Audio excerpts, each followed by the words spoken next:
There was a little bit of an issue here with Noussair Mazraoui coming off, Stevie. I mean, he started brightly in his Premier League career with Manchester United. We'll have to wait and see how serious the injury is. But yeah, what did you make of that, and how much will they miss him, do you think? Do you know, I, rather than talk just about Mazraoui, it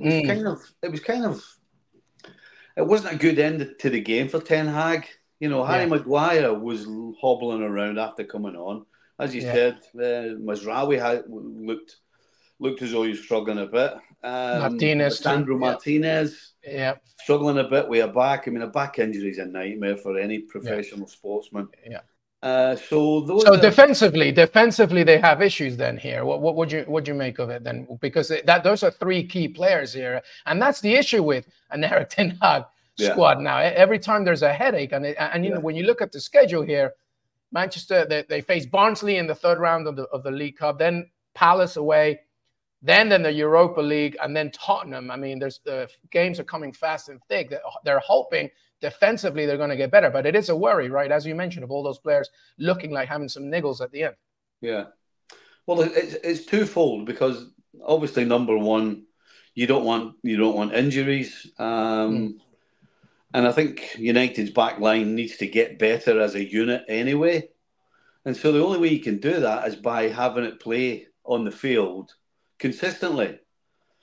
And if you've got players coming in and out, and Lisandro Martinez is playing a game and then having to miss a game through an injury, and then Maguire's back in, and then he's out, and then Martinez is back, and then Mazraoui's out, then you got Dalot, who today was not at his best defensively. So yeah, it's a good victory, but there are also things for Ten Hag to think about, not just from the injury point of view, but from a point of view of getting some cohesion with that back line.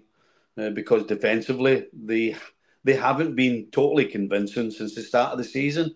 So yeah, it's important to get a settled back line, settled formation, and get them playing together. And so the injuries just absolutely disrupt all of that, which is not good for United. Yeah, and when you have domestic cup competitions coming up and the Europa League, which is going to demand a lot from them, being healthy is a main thing. Did today's performance, and I think I know the answer to this because it was Southampton, but did today's performance make any difference of an opinion on you on where Manchester United will end by the end of the season? No, absolutely not.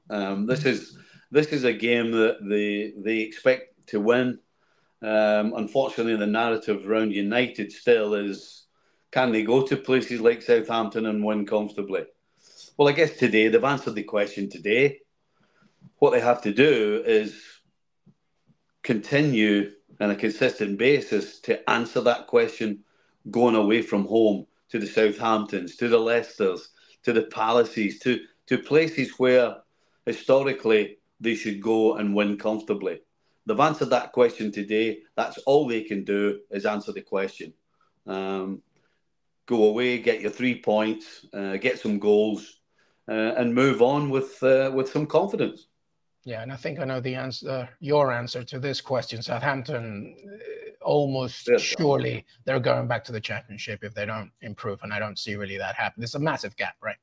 Well, unfortunately, they have the recipe for relegation, which is you can't defend and you can't score goals, and there's only one outcome. And as much as they'll try and compete, and as much as they'll try and play the football, which doesn't make any sense to me, you know, you're trying to do things that are going to get you in trouble, and why you continue to do that, I'm sorry, but Russell Martin's a young manager.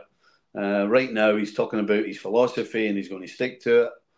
But you know, at the end of the day, it's about picking up points and it's about winning games, and also the fans. You know, fans will sacrifice playing lovely football for picking up points and winning games. And eventually, when you don't do that, then you'll lose them. So Southampton have to be very careful. You know, if you're going to go down fighting.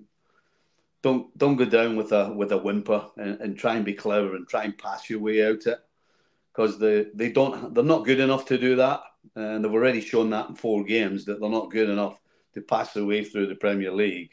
So they're going to have to change, in my opinion, in order to have an opportunity or any sort of chance of staying in the Premier League. And that means that the manager is going to have to swallow some of his principles and do what's necessary. Yeah, and if there's a massive necessity for any team that gets promoted, the one thing you have to try and do is create your home stadium as a fortress. And that definitely did not happen today at St. Mary's Stadium. But Manchester United, Erik ten Hag, after losing 2 straight matches before the international break, come back with a 3-0 victory. Defensive injuries possibly, but regardless, 3 points, a big 3 points for the Red Devils against Southampton. Stephen Nicol, Luis Miguel Echegaray. Make sure to stay with us throughout the week, every day, of course, on ESPN FC and ESPN FC Live. We'll see you next time.